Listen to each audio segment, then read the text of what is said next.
Bienvenue dans cet épisode spécial consacré à une question fascinante de la physique. Que nous révèle vraiment l'expérience des fentes de Young sur la nature du réel? Pour en parler, j'ai le plaisir d'accueillir aujourd'hui un invité exceptionnel, spécialiste de la théorie du temps-actualisation, un cadre radicalement nouveau qui propose de reconsidérer le rôle du temps dans la physique. Bonjour et merci d'être avec nous. Bonjour et merci de m'accueillir, c'est un plaisir de pouvoir explorer ces questions avec vous. L'expérience des fentes de Young, malgré sa simplicité apparente, continue de bouleverser notre compréhension du monde. Et dans le cadre du temps actualisation, elle prend un relief tout particulier, puisqu'elle nous force à interroger non seulement ce que nous voyons, mais quand et comment cela En devient quoi réel. consiste l'expérience des fentes de Young, dans sa version quantique avec des électrons ou des photons? Et surtout, pourquoi cette expérience est-elle si déroutante pour notre intuition classique?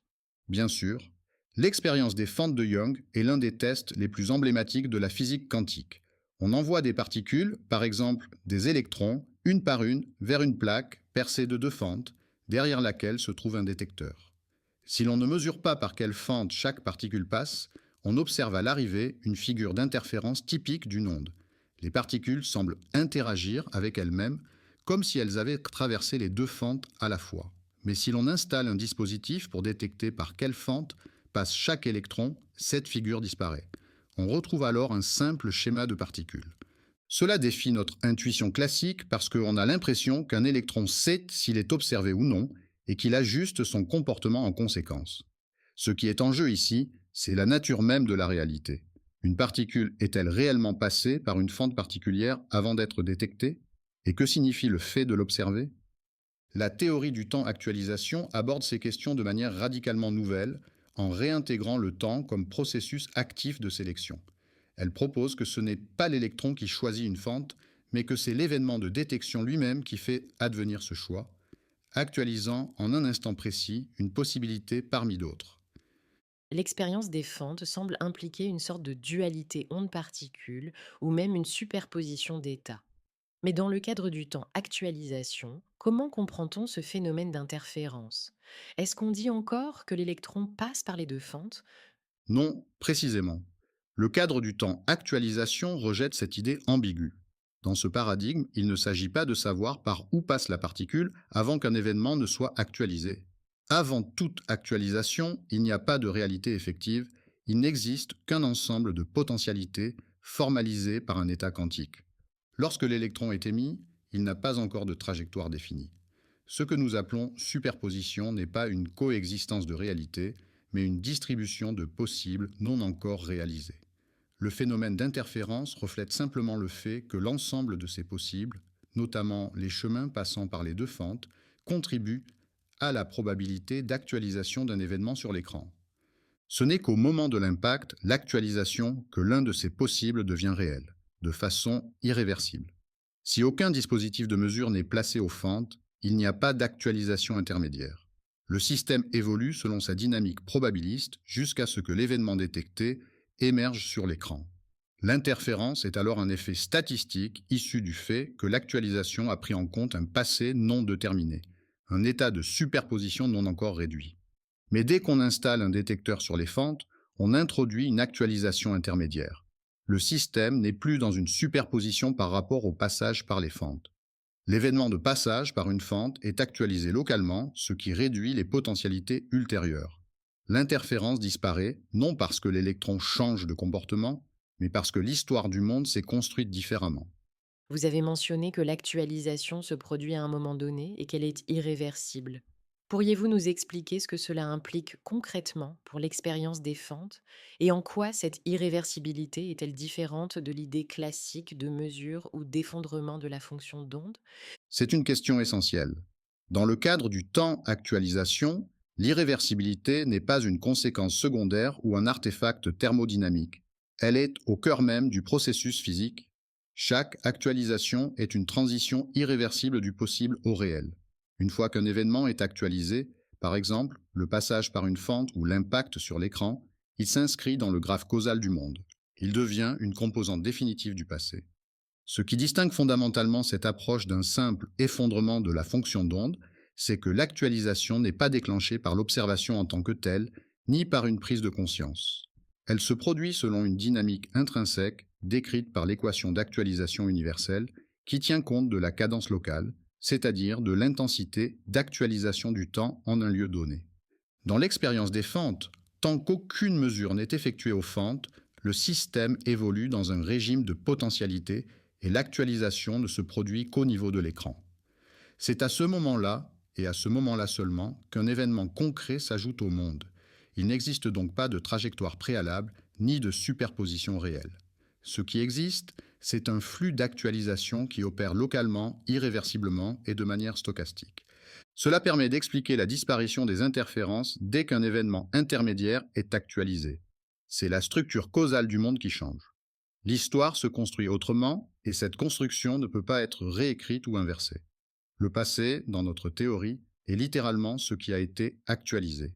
Et le futur demeure un réservoir ouvert de potentialités. Dans ce cadre, comment expliquer que la figure d'interférence est une forme aussi régulière et prévisible? Quel rôle joue concrètement la structure causale et la cadence d'actualisation dans l'organisation de ces événements sur l'écran? Excellente question.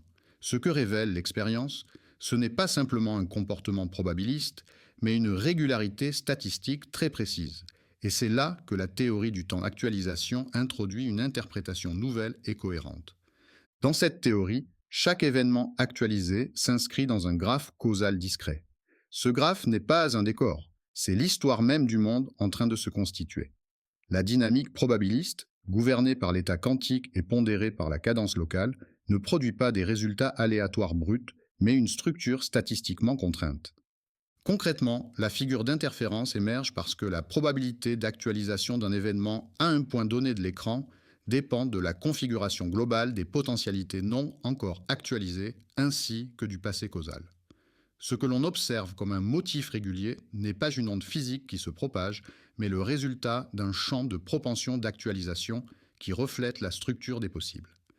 La cadence, qui mesure localement l'urgence ou l'intensité d'actualisation, joue ici un rôle crucial. Elle module la fréquence à laquelle les événements peuvent être actualisés dans une région donnée. Dans une expérience bien préparée comme celle des fentes, la cadence locale reste globalement stable, ce qui permet à la statistique des événements d'exprimer la structure d'interférence portée par l'état quantique. En revanche, dans un environnement perturbé, cette cadence peut être modifiée localement, affectant les motifs d'interférence. Ainsi, dans notre théorie, la figure d'interférence n'est pas le signe d'un comportement ondulatoire intrinsèque, mais l'expression statistique d'un processus d'actualisation guidé par la structure des possibles et des conditions locales d'actualisation. Le graphe causal encode les relations passées et la cadence règle le rythme de création du réel.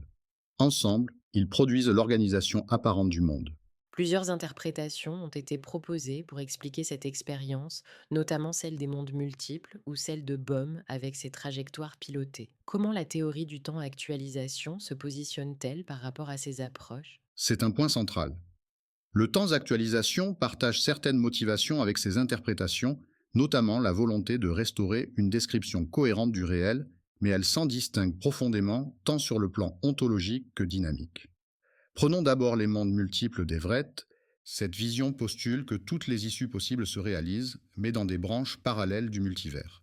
Le problème ici, du point de vue du temps actualisation, est que cela suppose une prolifération d'univers, tous également réels, sans mécanisme objectif de sélection. Dans notre théorie, au contraire, un seul événement est actualisé à chaque étape, il n'y a pas de branches coexistantes, mais une histoire unique qui se construit pas à pas. L'indéterminisme est assumé, mais il débouche toujours sur une seule actualisation irréversible inscrite dans le graphe causal. Concernant la théorie de Bohm, elle postule des particules dotées de trajectoires bien définies, guidées par une fonction d'onde non locale. Cela introduit une ontologie duale, la particule et le guide, et pose d'importants défis relativistes. En temps d'actualisation, il n'y a pas de trajectoire sous-jacente prédéfinie. Le passé lui-même émerge au fil des actualisations. Ce ne sont pas des objets qui suivent des lignes dans un espace donné, mais des événements qui se succèdent, définissant rétroactivement une histoire causale. Autrement dit, là où Bohm conserve une structure déterministe sous-jacente et Everett une multiplicité d'univers, tant actualisation propose un réalisme événementiel. Le réel est ce qui a été actualisé, et rien ne préexiste comme entité définie, tant que l'actualisation ne s'est pas produite. Cela élimine le besoin de supposer un univers parallèle ou une trajectoire cachée. Seule l'actualisation compte et c'est elle qui construit le monde. Enfin, cette perspective n'est pas seulement interprétative. Le temps actualisation est fondé sur une dynamique explicite, l'équation d'actualisation universelle, qui décrit précisément comment la réduction des possibles s'opère avec une cadence locale dans le respect de la causalité et de la relativité émergente. Pour conclure, que nous enseigne cette réinterprétation de l'expérience des fentes de Young dans le cadre du temps actualisation?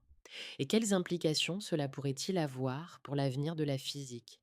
Cette réinterprétation nous invite à un véritable changement de paradigme. L'expérience des fentes de Young, si célèbre soit-elle, reste une énigme tant que l'on persiste à la penser dans un cadre où le temps est un paramètre passif et l'espace une scène figée. Le temps actualisation propose au contraire une vision où le réel se construit événement après événement dans une dynamique causale et irréversible. Ce n'est plus la particule qui choisit une trajectoire, ni l'observateur qui effondre une fonction d'onde, c'est l'univers lui-même qui s'écrit au présent à travers l'actualisation locale des possibles. Cela a des conséquences profondes.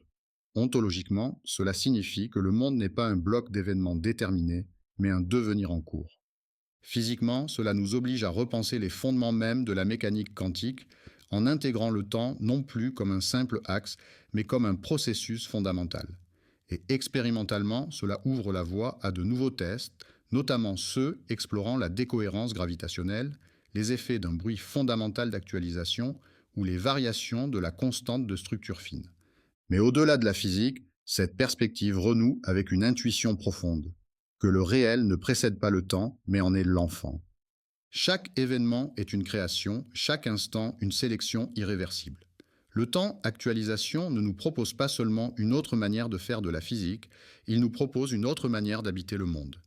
Notre émission touche à sa fin. Abonnez-vous, partagez cette vidéo si vous voulez contribuer à cette exploration. Et souvenez-vous, chaque événement compte, donc chaque instant fait l'histoire. Prenez le temps de penser le temps. À très bientôt.